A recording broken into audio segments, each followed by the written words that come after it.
পুরো অংশটা সাইড থেকেও যদি তোমাদের দেখাই, এই সাইডের অংশটাও কিন্তু পুরোটাই কিন্তু কমপ্লিট হয়ে গেছে অলমোস্ট। শুধু ওই নিচের দিকটা একটু বাকি আছে, কারণ ওইখানটা এখন করতেও পারবে না যতক্ষণ না ঠাকুর ঢুকছে। মোটামুটি 10টা 10:30 এইরকম টাইমে কিন্তু গত বছর প্রদীপ রুদ্রপালের স্টুডিও থেকে ঠাকুর বের করানো হয়েছিল। তারপর একটা লম্বা প্রসেস থাকে, মানে ঢাকি থেকে শুরু করে অনেক নাচ গান হয়ে তারপরে এই পুরো পথ অতিক্রম করে শ্রীভূমিতে আস্তে আস্তে অলমোস্ট 1টা-1:30টা বেজে যায়। গুড মর্নিং এভরিওয়ান, আশা করি সকলে ভালো আছো, সুস্থ আছো, আনন্দে আছো। আর আমি এখন এই মুহূর্তে আছি শ্রীভূমি স্পোর্টিং ক্লাবের দুর্গাপুজোর একদম এন্ট্রি পয়েন্টের সামনে। আর তার কারণ এই ভিডিওতে তোমাদেরকে বলেছিলাম ঠাকুর আসার যে একটা ইনফরমেশন সেই ভিডিওতে তোমাদের দিয়ে দেবো আজকে। আর অবশ্যই একদম লাস্ট মিনিট প্রিপারেশন শ্রীভূমিতে কতটা এগিয়েছে সেটা ছোট্ট করে আজকের এই ভিডিওতে তুলে ধরবো। অলরেডি আমি দেখতেই পাচ্ছ একদম দাঁড়িয়ে আছে হচ্ছে এন্ট্রি পয়েন্টটাই। এইখানে কিন্তু প্রত্যেক বছর গেট করা হয় সুন্দর করে, সেই গেটের কাজটাই কিন্তু এই মুহূর্তে চলছে এইখানে, এবং প্লাইউড দিয়ে পুরো জায়গাটা কিন্তু তৈরি করা হয়েছে। বেশ অনেকটা চওড়া কিন্তু গেটটা। এবং এই দিকে লাস্ট ভিডিওতে আমি শ্রীভূমি দেখিয়েছিলাম যে লাইটিংয়ের গেট, সেই গেটগুলো কিন্তু এখানে অনেকটা কিন্তু এগিয়ে গেছে। আগে 3-4টে ছিল, এখন কিন্তু পুরো রাস্তা জুড়ে লাইটিংয়ের গেটটা হয়েছে। চলো এখন সোজা ঢোকা যাক। এখান থেকে ঢুকে একদম শ্রীভূমি স্পোর্টিং ক্লাবের সামনে আমরা চলে যাই। চলো, শ্রীভূমির সামনের এই বাড়িগুলো দেখতে পাচ্ছ ফ্ল্যাটে অলরেডি কিন্তু বাইরে থেকে লাইট লাগানো হয়ে গেছে। এগুলো রাত্রিবেলা যখন জ্বললে ব্যাপক লাগবে। আর এই হচ্ছে শ্রীভূমি স্পোর্টিং ক্লাব, এই ক্লাবেও কিন্তু অলরেডি লাইটিং সেট করা হয়ে গেছে। এগুলো কিন্তু যখন জ্বলবে আর কয়েকদিনের মধ্যে সন্ধ্যাবেলা, তখন কিন্তু দেখতে অনবদ্য লাগবে।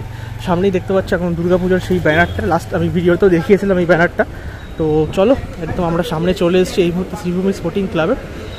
আর এই হচ্ছে শ্রীভূমি স্পোর্টিং ক্লাবের তিরুপতি বালাজির মন্দির। এবার কিন্তু পুরো কমপ্লিট হয়ে গেছে, মানে লাস্ট তখন ভিডিওটা তোমাদের দেখিয়েছিলাম সপ্তাহখানেক আগের বোধহয়, তখন কিন্তু মানে কিছুটা হয়েছিল কিছুটা হয়নি লাগানো। এখন কিন্তু পুরোটা কমপ্লিট হয়ে গেছে, শুধু বাঁশটা খোলা বাকি আছে। টুকটাক কাজ চলছে এই মুহূর্তে। ওপরে বেশ কিছুজন কাজ করছেন, 2-3জন দাদারা কাজ করছেন ওপরে। সামনে কিন্তু দুটো মূর্তি রেখেছে, হ্যাঁ, তো বেশ ভালো লাগছে কিন্তু এখন দেখতে। ভেতরে কিন্তু জোর কদমে এই মুহূর্তে কাজ চলছে, এবং এই যে জিনিসগুলো আছে এগুলো কিন্তু মণ্ডপের এখনও যে টুকটাকি জায়গা আছে সেগুলোতে ফিট করা হবে। প্রায় অলমোস্ট কিন্তু 95% পুরো কমপ্লিট হয়ে গেছে মণ্ডপে এই জিনিসগুলো লাগানো। এবং এখানে কিন্তু এখনও প্লাইউডের কাটিং ফাটিং চলছে, এখানে দাদারা কিন্তু কাজকর্ম করছে। এখানে বাটামের কাজ এখনও আছে। মানে বুঝতেই পারছো দুর্গাপুজো শুধু এই যে মণ্ডপ সেটা কিন্তু নয়, এটা কিন্তু শুধু মণ্ডপটা অ্যাকচুয়ালি এইখান থেকে শুরু হয় মণ্ডপটার সাইডে। তো এই সাইড ভিউগুলো কিন্তু এই জিনিসগুলো সম্ভবত লাগানো হবে, তাই জন্যই কিন্তু এখানে এই বাঁশের যে স্ট্রাকচার সেটা দেখতে পাচ্ছি। এই জিনিসগুলো কিন্তু খুলে ফেলা হবে, এইগুলো কিন্তু খুলে ফেলা হবে, এবং মণ্ডপটা কিন্তু এরকম সাইড থেকে এবং ওই সাইড থেকে কিন্তু শুরু হবে। আর সেগুলোতে এই জিনিসগুলো সম্ভবত লাগানো হবে। অলমোস্ট কিন্তু মণ্ডপের 90% কাজ কিন্তু এগিয়ে গেছে, মানে লাগানোর কাজ যেগুলো আছে এই সোলার জিনিসগুলো সেগুলো কিন্তু কমপ্লিট হয়ে গেছে। দেখতে কিন্তু বেশ ভালো লাগছে। একদম যখন কমপ্লিট হয়ে যাবে, মানে আরও হোয়াইট রং টং হয়তো হবে, সেটা যখন কমপ্লিট হয়ে যাবে, লাইটিং যখন পড়বে তিরুপতি বালাজির মন্দিরটায়, তখন কিন্তু দেখতে জাস্ট অনবদ্য লাগবে। এবং সামনে ওই 2-3টে মানে মূর্তি দিয়েছে ঠাকুরের, সেগুলো কিন্তু বেশ ভালো লাগছে দেখতে। এই হচ্ছে ভেতরে এইরকম কাজকর্ম চলছে, তোমাদেরকে একদম এক্সক্লুসিভ দেখিয়ে দিলাম। আজকের শ্রীভূমির ঠাকুর কিন্তু আসতে চলেছে রাত্রির 12টার পরে, অর্থাৎ প্রত্যেক বছর মানে লাস্ট ইয়ারও আমি কিন্তু এই শ্রীভূমির ঠাকুর আনা কভার করেছিলাম। আর তখন মোটামুটি 10টা 10:30 এইরকম টাইমে কিন্তু গত বছর প্রদীপ রুদ্রপালের স্টুডিও থেকে ঠাকুর বের করানো হয়েছিল।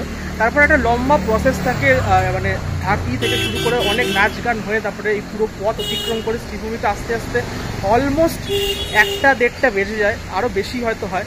তবে এই বছরও কিন্তু আশা করছি হয়তো ওই টাইমটাতেই আসবে। ঠিক আছে, আজকে 21 তারিখ সন্ধ্যেবেলায়, মানে রাত্রির 9টা 9:30 ওই রকম টাইম থেকে কিন্তু বেরোনো শুরু করবে। ঠিক তারপরে একদম ঠাকুর আস্তে আস্তে আসতে শুরু করবে। মানে বুঝতেই পারছো আমার কথাটা, আস্তে আস্তে কিন্তু 22 তারিখ পড়ে যাচ্ছে। তো আশা করছি তোমাদের এই ইনফরমেশনটা অনেকেই জানতে চেয়েছিলে, তো এই ভিডিওতেই তোমাদেরকে এই ইনফরমেশনটা দিয়ে দিলাম।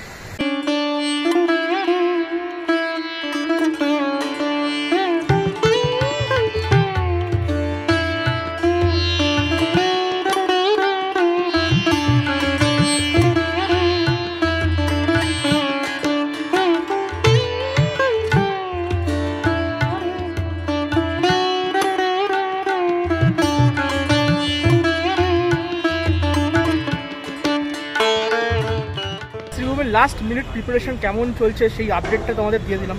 মোটামুটি অলমোস্ট 90% প্যান্ডেল কিন্তু কমপ্লিট হয়ে গেছে।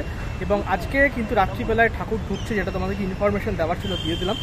টাইমটা অলমোস্ট একটু এদিক ওদিক 19-20 হতে পারে, বাট রাতের দিকেই ঢোকে প্রত্যেক বছর, এবছরও সেটাই ঢুকতে চলেছে সম্ভবত।